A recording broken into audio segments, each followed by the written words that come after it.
There, everyone. Welcome to our East Bay Compson Coffee Live. Today, we've got a wonderful topic to discuss. We have clients ask us all the time about investment properties. We have a lot of investor clients that we help. And so we have a special guest today. So welcome, James. James is an expert on the topic of 1031 exchange. So this is James Callejas with IPX 1031. But what we'll do before we get started is let's introduce ourselves. I'm Lisa Doyle. I'm TJ Smith. So we didn't hear you. Sorry, go ahead. I'm Diana Carcamo, East Bay Realtor. I'm Ryan Day with the Doyle Team, Realtor. And I'm James Callejas at IPX 1031 Exchange, the 1031 Exchange guy. Awesome, yes. And I have to say, so James, we've turned to you for years and years and years to help our clients with 1031. You have to be the most efficient, knowledgeable, organized, facilitator that we've ever worked with. So thank you. Thank you so much for that. My pleasure to be here today. Thank you, Lisa. Thanks for joining us. So basically, James, we'll just jump right in. We've got a stream of questions that we have clients that ask us, commonly misunderstood parts of the 1031 exchange. But why don't you give us an overview first? Give the client an overview of what is a 1031 exchange basically and like the purpose, and then we'll jump in and ask you some questions. Yeah, so really quickly, to me, the 1031 exchange is the best wealth building tool that exists out there. There really isn't anything that exists similar to this. And basically a real quick definition is when you're for the 1031 exchange, it's when you sell and buy investment property. And if you follow certain guidelines and timeframes, you'll be in a position to pay absolutely zero in capital gains tax. So this is huge, especially in California and in other parts of the nation. Right now, I have never seen it this busy, to be honest, in my entire 23-year career. It allows you to make all kinds of money in terms of appreciation, cash flow, and a number of different things. And when you're looking to unload the asset for whatever the reason may be, instead of having to pay Uncle Sam, Uncle Gavin, Uncle everybody else, all kinds of money, you're able to reinvest that into a better piece of investment property. It's a wealth building machine.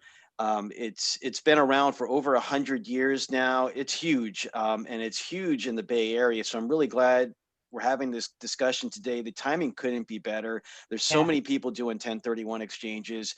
And again, and we're going to go over this in the webinar today. If you follow certain timeframes and guidelines, and you really need to be aware of them because they're tight and you need to make sure that you understand and prepare properly, you can do wonderful things in a 1031 exchange in terms of building wealth or buying a dream home or just doing so many different things that you didn't even realize were possible. And we're going to go through that today. Exactly. So why don't you, I know one of the questions that people have all the time, James, is the time frames. It's pretty simple, but why don't you share with them if a person owns an investment property, they want to consider not paying tax, but they want to exchange into something different. Tell them what are the time frames, and then, what types of properties can you go from, let's say you have a residence, a primary or an investment property of a single family home. What are your options? Okay, here's the scenario. It's real simple. Let's say like it's 1985. We go back in our time machine. We bought this single family home, and maybe it was the first property that we ever purchased, and it was a smaller property at the time. We got married, had a family, moved out of that property at some point, and started renting the property. Well, if we bought it back in 1985, we paid, let's just say $100,000 for that property. Today, it's worth over $1 million. And if we were just to sell it, it is a huge capital gain. So here's how it would work. For whatever reason, it's time to sell that property. And there's a lot of reasons. We can go into that later, but let's just say we decide to sell this property. We list it with the Doyle team. We eventually get an offer. Once the offer is accepted, we open up escrow, then the 1031 exchange account should be set up. That's what we do. We're a qualified intermediary, and this must be done prior to the close of escrow. And here's the reason why. If the seller touches the money, it's a taxable event. So what we do is we create legal documents that allow us to assign into the rights of the contract so we can act as the seller for the seller. We'll set up the account in the name of the vested property that was being sold. And we'll also get a copy of the preliminary title report to show us what that vesting reads, so who the owner of the property is. At the close of escrow, the proceeds will go into the 1031 exchange so they don't touch the money. And that's when the clock starts ticking. You have 45 calendar days, not business days. So it doesn't matter if it's Lisa's birthday, if it's New Year's, if it's St. Patty's Day, which we had a couple of days ago, you do not get an extension on identifying replacement property. So by midnight on day 45, you have to identify to us in writing exactly what you're going to acquire, and you have to follow the rules behind identification. Now, from day 45, you have an additional 135 days for a total of 180 days to close on whatever you identify. Many people think it's 45 and 180, where they get 180 days after day 45. You don't. It's 135 days after day 45 for a total of 180. Now, as long as you use all of the money and buy of equal or greater value. So what that means, if there's a loan on the property, the loan gets paid off, you need to replace that loan with either a new loan or new cash to get to your target price. It's not just use all the cash. It's not just reinvest the gain. It's buy of equal or greater to what you're selling to be in a position to pay zero in capital gains tax. But don't worry, even if you buy of less value, it doesn't kill the exchange. Only the difference is taxable. So sometimes when you have huge gains, you plan out strategically to take some money, or you buy something of less value. Doesn't happen that often, but if it does, it doesn't always kill your exchange. Let me talk to you. Let me go over the numbers, and we'll see whether it does or it doesn't work. And if need be, we'll even get your tax advisor involved. But as long as you meet that criteria, follow those guidelines, you'll be in a position to pay absolutely zero in capital gains tax. Yeah. I know some people, you had a client you helped that was ours a few years ago, and they were they bought 2 properties in Florida because Florida prices at that time were significantly lower. They sold a house here in Moraga. I don't know if you recall them, but that was many years ago. But they bought 2 properties and they still had about 100,000 left over that they kept because they wanted to keep a little bit of cash, and they just paid some gain on that, but they wanted some funds after. So that worked out well too. You know? That can work out really nicely. And sometimes they won't even pay tax on that money. We don't know what's going on in their situation. And sometimes there's losses that have carried forward that'll offset gains. So either they are strategically taking that money out because they're cool with paying taxes on it, or they have losses and they say, no, we're allocating this dollar amount because according to our tax advisor, we're not going to get the hit. When we file our taxes the following year, we have losses that'll offset the gain, and it's a clean wash. We get the 2 properties in Florida. We don't pay taxes. It could work out really nicely. Now, every situation is different, so it really depends on what's going on. That's our responsibility as the qualified intermediary to ask these questions, get the tax advisor involved if needed, or just show them the light. So when you have the light at the end of a tunnel of like a tax consequence that could be hundreds of thousands of dollars, you can make everybody happy in that scenario, get them a better piece of investment property, get rid of paying any of the taxes. And at the end of the day, they've gone out of misery into dreams coming true. So it could be a beautiful scenario in the 1031 world when things are planned out properly. Yeah, exactly. Well, I know we have a few clients that have asked us some questions. I think TJ, I think you had a client that was recently asking a question. Now let's just. Yeah. So, James, I know that there's what people refer to as the reverse exchange and how you're able to buy the replacement property first. So could you explain a little bit about what that looks like when you do it, sort of a reverse 1031? Absolutely. I'm sorry. Don't you think, James, sometimes people have a fear that they won't find the replacement property, right? Because the market's been active. So it's not a fear, it's a reality. I mean, I talk to so many people that go, look, I don't even want the income anymore, but I don't want to pay the taxes. And here's what I really want to have happen. I want to buy a dream home. And let's say they say, I want to buy a dream home in Danville, Alamo, Walnut Creek, and I want it to be this 5-bedroom, 3.5 bath, 3,000 square feet at least with the pool, and I want an acre. Can you make that happen in a 45-day time frame in this market? The answer is odds are against you. You may not be able to make this dream come true. And they go, well, what's my option? I go, for you, maybe the reverse exchange is the option that'll make this happen. And they say, what's that? Well, that's where you buy the replacement property first. And you have 180 days to sell your relinquished property. And they usually say to me, well, why doesn't everybody just do this, where we can secure the replacement property and sell the relinquished property afterwards? And I tell them, here's the reason why people don't do reverse exchanges all the time. Number one, you haven't sold the property that you own currently. So where are you going to get the money to buy this property? And they go, oh yeah, that's right. Now, some people have the money. If you can buy this property cash first and sell your property afterwards, and then get the money from that property afterwards, awesome. Yeah. If you can't, there's other means to make it work, and I'm going to go through them right now. So let's just go through an example. We find a dream home that we want to buy. We put the offer in as, let's just say it's me. James puts the offer in to buy the Alamo property that I want. It's the dream home that we always wanted to move into. We're going to make this work through a 1031 exchange because we're going to rent it out first for 2 years, and then we're going to move into it. Doesn't really have to be 2 years. It's up to your tax advisor to determine, but I'm conservative. I'm going with 2 years. We're going to buy it first. We're going to rent it out. Then we're going to move into it. Here's how the reverse exchange plays out. Lisa finds the property for me. We get into contract. We open up escrow, just like a regular exchange. Then we get the qualified intermediary in the mix. And then I choose IPX, of course, because that's the company I work for, to do the reverse exchange. And what they will do is they will create their legal documents like a regular exchange. But here's the difference. I, as James, can't own both properties at the same time. They will set up an LLC that will go on title for title purposes alone. At the close for Alamo, I will have all the benefits, burden, responsibility, and operation of the property from day one, but the LLC will go on title. From that date, I will have 180 days to sell my relinquished property.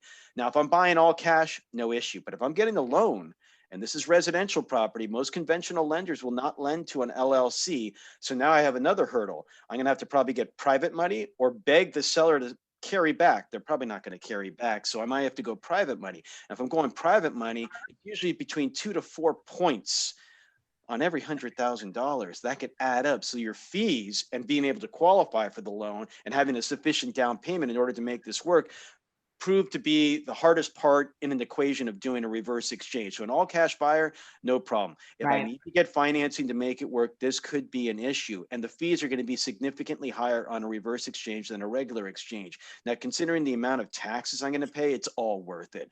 Fees for a regular exchange are close to $1,000.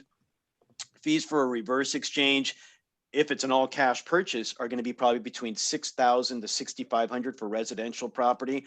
But the LLC goes on title at the close. Unless I'm going to take over the LLC, there might be dual transfer tax. Even if I do take over the LLC and don't get the dual transfer tax, LLCs have an annual fee of a little bit above $800. So there's fees involved with the reverse exchange and making this work. But I think it's the great exit strategy to get the replacement property of my dreams. And it doesn't have to be one I'm going to move into. It could be the beautiful apartment building that I want. It could be the awesome duplex. It could be the investment property in the right area where there's no inventory. It really depends on the strategy. And that's what I would talk about in terms of consultation on what their plans are and how they're going to achieve this goal. So TJ, to answer your question, the reverse is where you buy first and sell second. The timeframes are the same, except everything is backwards. You're buying first, and then you have 45 days to identify what you're selling and 180 days to close. As long as you can make that magic happen within those timeframes, it works nicely. And by the way, some people go, okay, look, I want to buy 2 properties, but one of the property I want to buy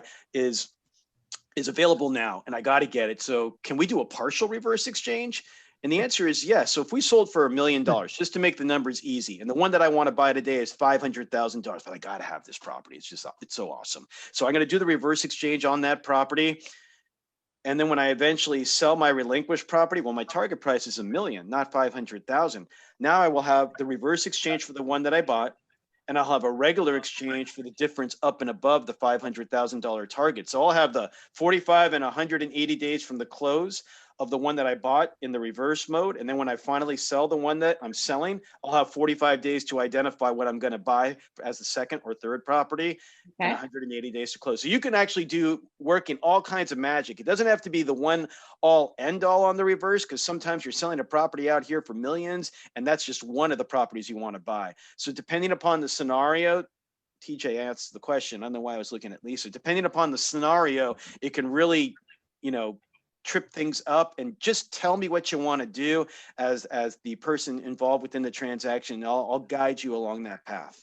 Well, and it might sound complicated, but of course, James is an expert. It can walk anyone through this. But we actually do have lenders who loan this way, and it isn't quite as expensive as what you were sharing. So I think if anyone has the desire to do a reverse, let us know, because we can probably connect you with the private money that would help you. So that's awesome to know that, because it sometimes is what prohibits people from making the reverse exchange go through. So I think that's why your team has so many different resources in a scenario like this. It can actually really, really help.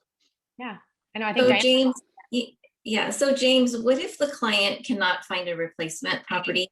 I know I'm working with a client right now, and that's for concern just because inventory.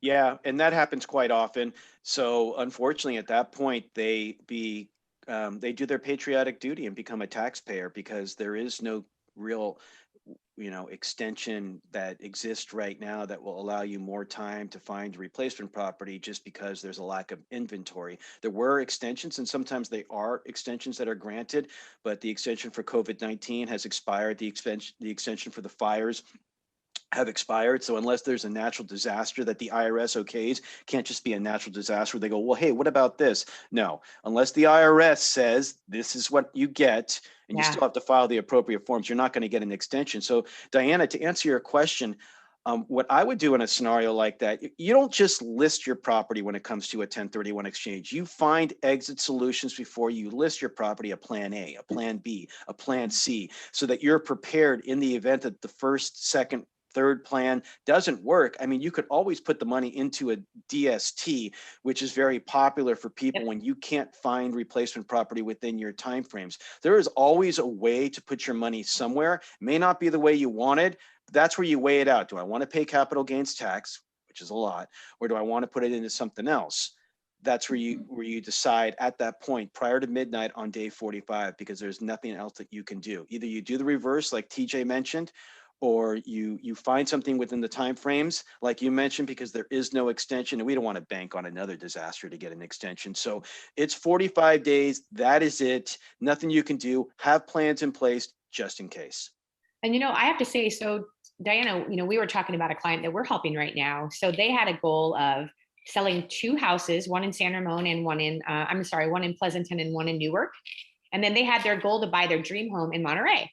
So they're doing exactly what you said, but the way that we structured this, James, is we just made the escrow super long so that the 45 days doesn't start until you close property number 1, because they were doing 2 houses.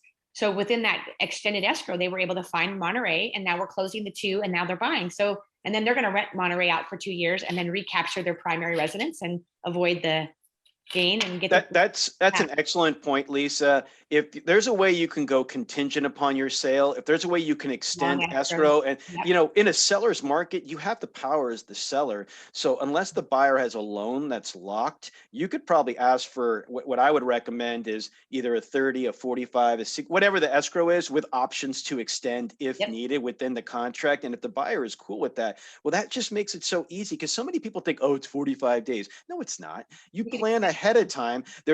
You're in contract. There's 30 days, 15 days, 45 days, whatever it is. Then the 45-day period starts. And like you said, if you have it where it doesn't close till you find something, well, this is an easy exchange to accomplish. So that's where the magical wizardry of the realtor comes in and shows off their negotiating skills to make sure they're going to have a successful 1031 exchange. Then we don't have to worry about the reverse, TJ, at all, because we can make things happen with just doing what we do in terms of negotiations. Yeah, exactly. And I know Ryan had a question. I know Ryan has to leave us a little early today, but I know, Ryan, you had a client question.